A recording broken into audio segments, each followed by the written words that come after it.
I'm very happy to introduce our next speaker. We have a little switch in our next two speakers. So Dr. Kowdley is here, and he's happy to begin his presentation to you all. Now, he is a profoundly well-known researcher and clinician who is speaking to us today, who's at Washington State University, and he has authored more than 500 articles, and his area of research has covered the entire spectrum of chronic liver disease. It's an honor to have you with us tonight, and we're looking forward to hearing what you have to say on the topic of NAFLD. Thank you so much. My talk is about horizon scanning of new therapies and the development for NASH. And I think I just need to figure out how to pin the content channel. I need to get that to be able to see the screen. 1 second, I'm sorry for the delay from Zoom. In the participants tab. Okay, oh, there we go. Okay, perfect. Pin. Okay. There we go. Is this okay? Can you see me?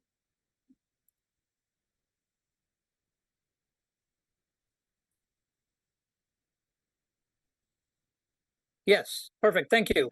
So thank you for the invitation. I'm honored to join this esteemed group of faculty, and I'm going to be reviewing horizon scanning of new therapies and development for NASH. And horizon scanning as a concept is really aimed at trying to identify where new innovations may develop, where they may have an opportunity, and what the threats might be for development of new therapies. So with that in mind, let me move right into my talk. May I have the next slide, please? Thank you. Yes, so just to start with the level setting so we're all on the same page, we generally think about NAFLD as a condition where there's more than 5% fat in the liver, but no evidence of injury or fibrosis, whereas NASH would be defined by not only 5% or more liver fat, but also hepatocyte ballooning, inflammation with or without fibrosis. Next slide, please. So a great deal of research over the past 20 years has shown us that histologic progression of fibrosis stage is what drives disease severity in NASH. And shown on this slide is a representative photomicrograph of stage 1, where you have a little bit of fibrosis, largely in the pericentral or perisinusoidal areas, stage 2, where you have periportal fibrosis, stage 3, where you have bridging from one portal area to the next, and finally stage 4, where you have nodule formation with established cirrhosis. Next slide. And what we now know unequivocally is that this fibrosis progression defines those patients who are at greatest risk for premature mortality and liver-related outcomes in NAFLD and NASH. So if you look at this landmark paper, in 10-year cumulative incidence rates for patients who have bridging fibrosis versus bridging fibrosis progressed to cirrhosis, but classified as Child-Pugh A5, meaning they have only 5 points on the Child-Pugh classification, cirrhosis Child-Pugh A6, where they have 6 points. And you can see that with progression from bridging fibrosis to cirrhosis that is compensated to the beginning of decompensated cirrhosis, dramatic reduction in survival, dramatic increase in hepatic decompensation, significant increases in hepatocellular carcinoma risk, but no significant differences in major vascular events or non-hepatic cancer. Next slide. Now, when we think about what numbers of patients are affected by this, you can see the numbers are staggering.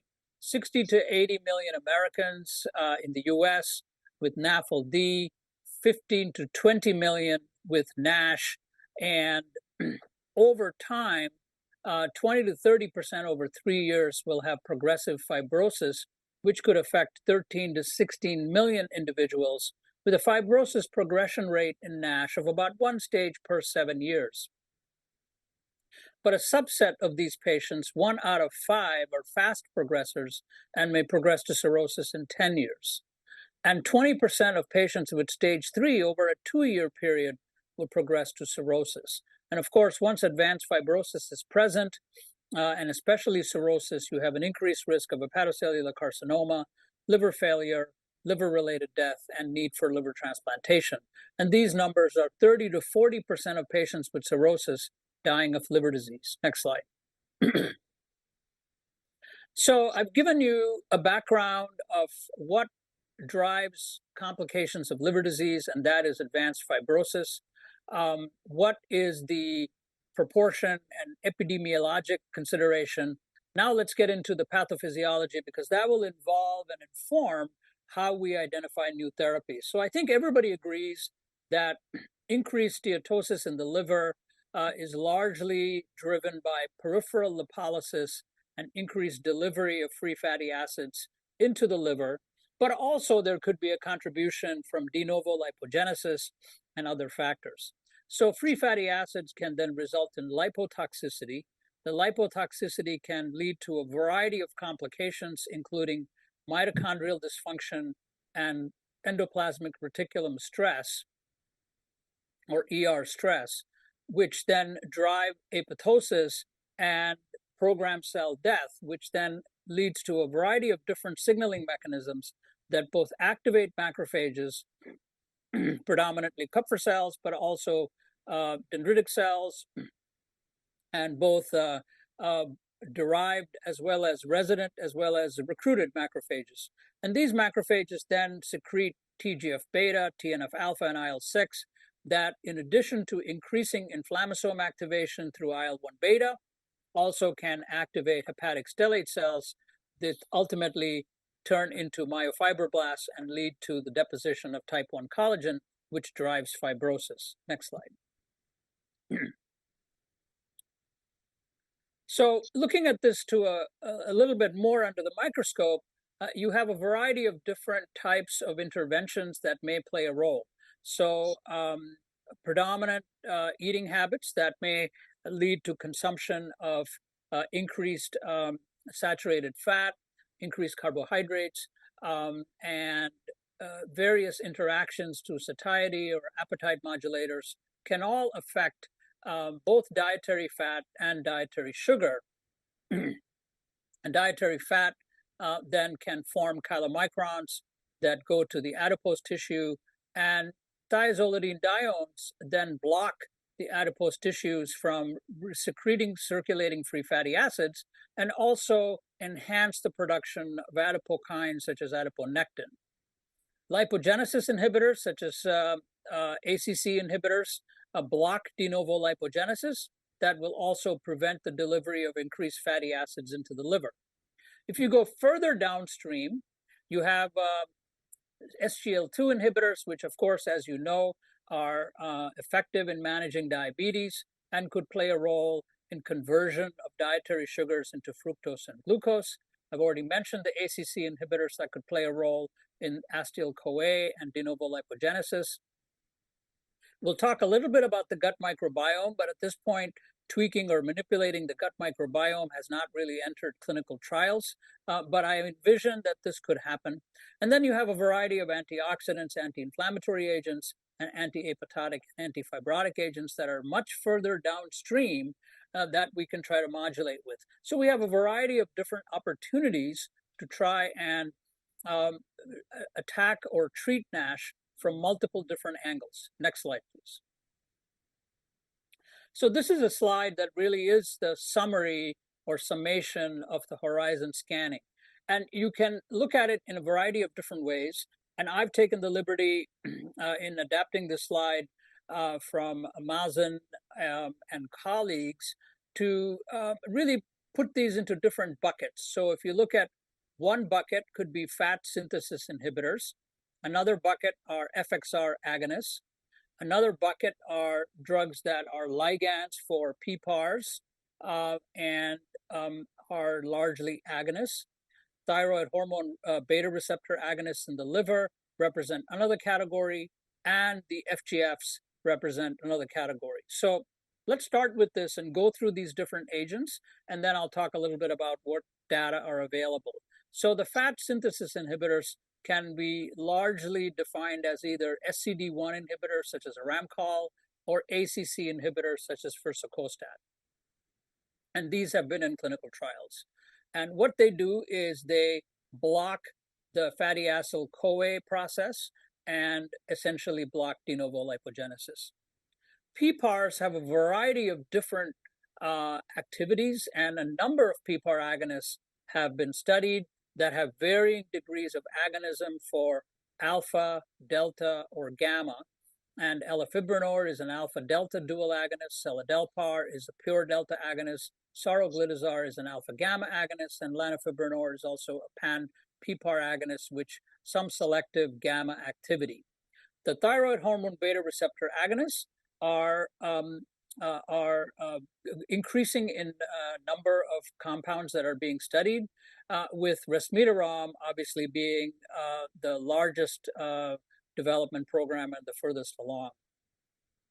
These PPARs target lipotoxicity and cell death, but also can target inflammation and potentially fibrosis as a downstream effect. The FGFs are interesting compounds because they seem to have a particular effect on fibrosis, but also anti-inflammatory and lipid-lowering effects in the liver.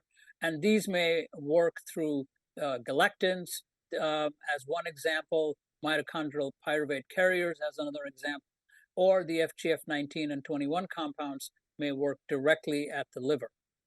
FXR agonists are plentiful. Obeticholic acid, very far along in development with a phase 3 trial that showed positive results, as well as tropifexor, cilofexor, and others. And the FGFs that are in development that are mainly FGF21s and FGF19s are shown here with a couple of representative examples. So we can look at these and say, okay, here's the horizon, and what are the results with these? Next slide, please. And to further complicate our choice of therapies are a variety of different environmental and other modifiers that could be genetic or other. So comorbidities clearly play a role. For example, sleep apnea. For example, type 2 diabetes. For example, low testosterone.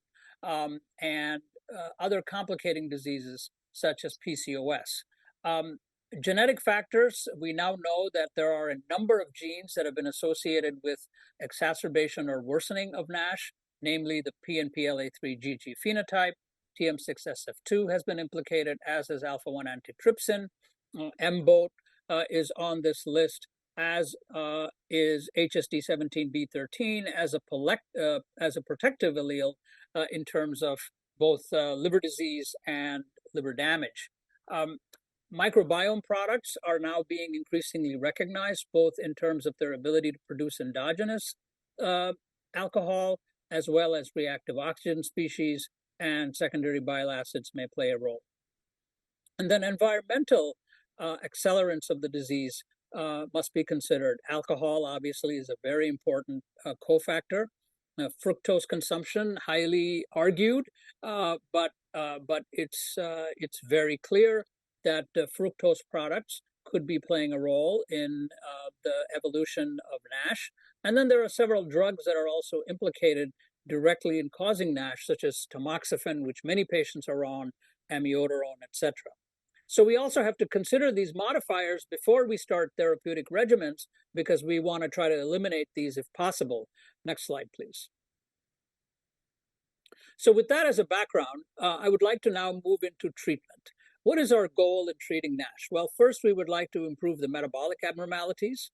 We would like to decrease inflammation and hopefully reverse or resolve hepatocellular ballooning and bring about NASH resolution.